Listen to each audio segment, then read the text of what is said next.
لە عێراقا ئەو هێزەی کە بەهێزە و مەترسی لەسەر دەسەڵاتی مرکزی عێراقەیە شیعەیە ئێستا کە هێزی چەکداری هەیە منەظەمە عەقیدەی هەیە ناوچەی کۆنتڕۆڵکراوێکی ئەجگار زۆری هەیە نوێنەرە سیاسیەکانی ئەم هێزە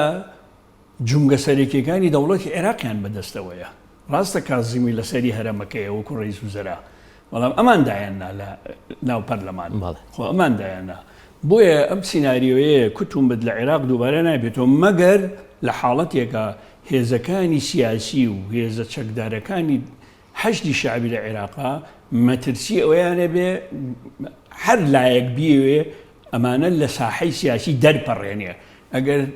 نەخشە هەبێ بەرامبەریان لەلایەن هەر لایەکەوە بەبێەوەی ناوی کەس بێنم بۆ دەرپەڕاندنی ئەم هێزە سیاسی و هێزە چەکداری شیعە بێگومان ئەو کاتە دۆخەکە زۆر بەرەو